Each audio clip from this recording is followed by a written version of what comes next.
All right, I'm Miss Kirkman, the miner today, and I'm going to read you the story about the Scofield mine disaster. All right, so Scofield disaster, mine blast in 1900 killed 200, the worst calamity of any kind in Utah. Everybody in the home lost someone. The work stopped at 10:28 on the morning of May 1st, 1900, at Winter Quarters Number 4. Oh, that's a good thing to write on your paper. An explosion far inside the mine united highly flammable coal dust, which covered the mine floors in deep abundance and sent death and destruction racing through the underground tunnels. And what fire and fallen debris did not destroy, the perilous afterdamp, the combination of poisonous gases and lack of oxygen, did. At first, those on the outside who heard a dull thud thought the sound had come to do with the town festivities planned for May Day. Man, that afterdamp is bad stuff. There's no oxygen and you can't breathe. Bad news. That's why we have canaries with us in the mine. So when they stop singing, we know, oh, there's trouble, not enough oxygen. But soon the realization hit that there would be no celebrating that day, nor for a long time to come in the mining town perched in the hills just out of Scofield in Carbon County. As the account of the next day the next day, Desert News headline, Death's Awful Harvest at Winter Quarters mounted. It became clear that the scope of the disaster was beyond comprehension, larger than any other mining calamity before in the state or nation. Every house, without exception, is a house of mourning, wrote the paper, and every household is preparing to receive its dead. The awful scene of yesterday has passed away when the dawn day this morning, and an awful calm and despair had taken its place. And what that awful calm, the numbers reached staggering heights. At least 200 men killed. That's another good thing to write on the paper. Leaving 107 widows. That's a big impact on the town. 270 fatherless children. Oh my goodness. Families decimated, fathers, brothers, sons gone, uncles, nephews, cousins, in-laws lost. More bodies and caskets in the state. 75 had to be brought in from Denver.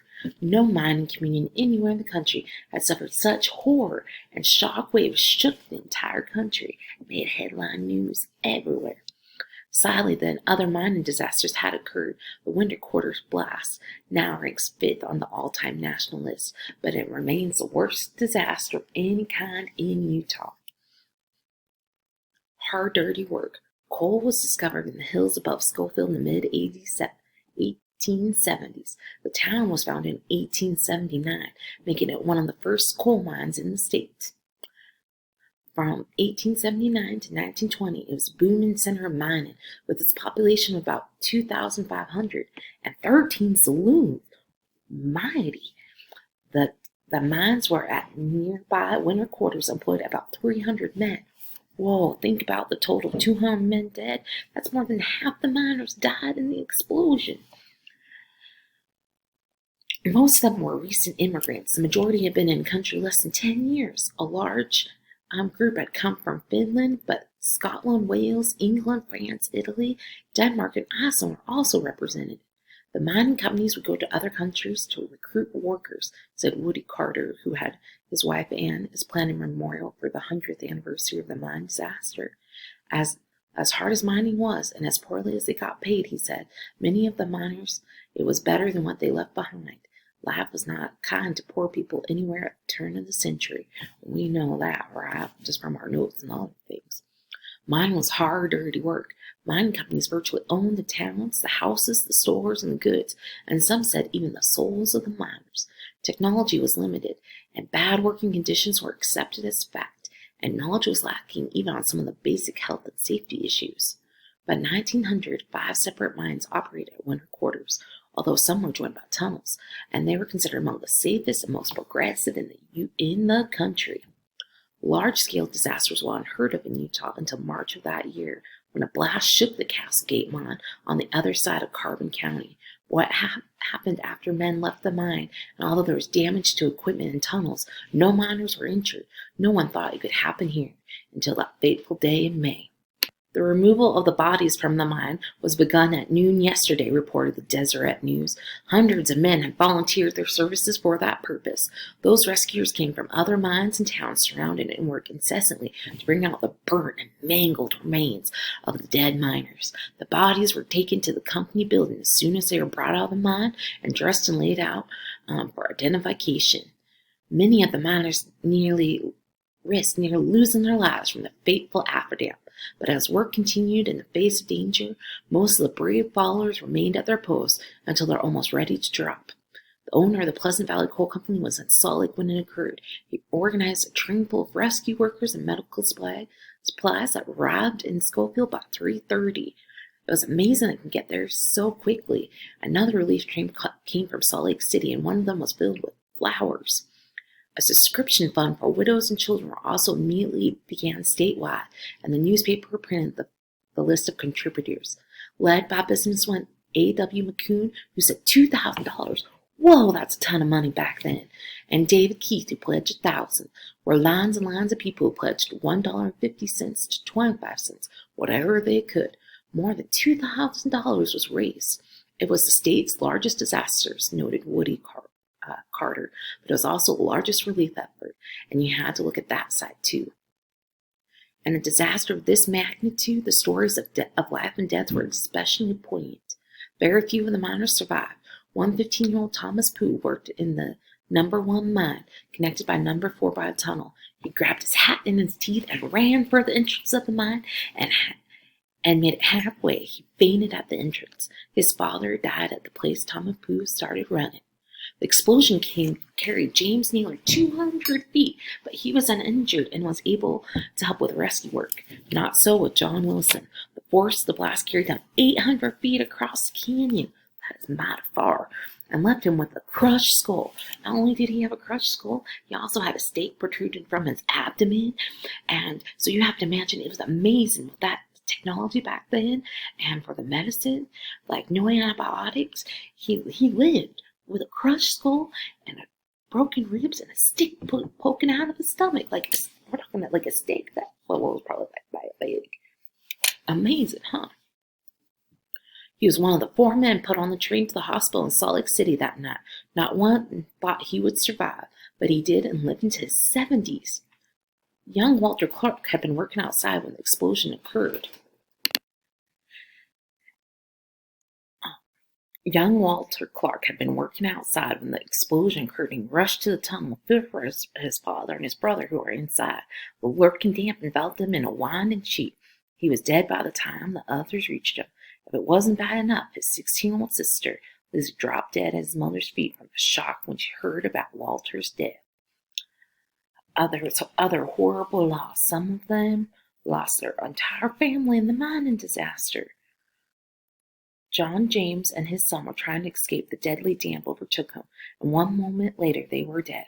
When they were found by rescuers, their arms were tightly clasped about each other in an embrace that death could not loosen. Most of the miners in number 1 were likely killed by a combination of a lack of oxygen and deadly gases. One man had filled his pipe and set it down to light it. The damp struck him, and he died then and there with a filled pipe in his outstretched hand. Deseret News reported. In number 4, many of the bodies were burned or mutilated beyond recognition. Making identification in those pre-DNA days were difficult, but in at least one case, the wrong body was buried in a grave and had to be dug up and re-identified. But mixed among the stories of the heart-wrenching grief were a few on the other side. John Donaldson and his dad worked together in a mine, but that morning his mother, who had later said she had a premonition, did not wake them in time. Well, that's a mighty good premonition. When they got to the mine, the superintendent refused to let them enter, thinking they would deprive them of a day's pay. Instead, he saved their lives. One man always took a dog to work with him, but that day the dog wouldn't go, so the man didn't either. It was August. We're going to skip that part. Okay, chain reactions. What caused the terrible explosion? No one knows for sure. There was practically no gas in the mine, so chances of hitting a pocket and igniting it were nil. but the mine recently received a new contract to supply 2,000 tons of coal per day. That's a ton of coal to the U.S. Navy. Did the miners take too much powder in the mine to speed up the work to meet that quota? That's one theory. Another one is that they were trying to break down another chamber and lit too much gunpowder and exploded and caused an initial spark.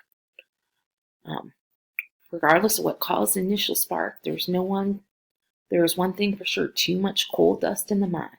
And once some was ignited, it set off a series of chain reactions that spread through the mine in hopeless microseconds. Had it been sprinkled down weekly, investigators said later, the mine disaster explosion could have been avoided. But the lack of natural gases in the mine had lulled them into a false sense of security. That explosion has taught Utah a lesson, said the Deseret News, but the cost has been terrible. There must be, in the opinion of coal miners, be a closer inspection of the mines. The company bought caskets and funeral suits for each of the victims. Funeral services were held in Scofield, where 125 men were buried. They were led by the Lutheran minister and then also LDS church authorities. 2 funeral trains made their sad way both north and south, taking bodies for burial. Separate went from Springfield to Provo to Salt Lake, Eureka, Mount Pleasant, and other places. In addition to the relief funds gathered, Pleasant Valley Coal Company eventually gave each widow $500 and $8,000 in debt at the company store was written off. 28 days later, winter quarters reopened. That was, after all, the big Navy contract to fulfill. When the accident occurred, all those who escaped practically declared they would never work in the mine again, noted the newspaper, but most of them now have changed their minds and are ready to resume operations. Oh, it would be scary, right? It was particularly of the coal miners in the world over, said a Salt Lake man now visiting here who formerly worked in Wyoming. I was in the big explosion at Alamany, and every man who survived vowed he would never go into that mine again. I was one of the loudest, and yet, after the shock wore off, I was about first to accept and return to work in the mine. They always do that. Many had no other choice. Life went on. Here's pictures of the rescuers. All right, guys, now you can go through and fill out or you could have filled this out as you were working. Okay, some of the information, the data, the event, summary, impact on the community, other information. Okay, and then tell me which one do you think is more reliable. All right, good luck with your assignment.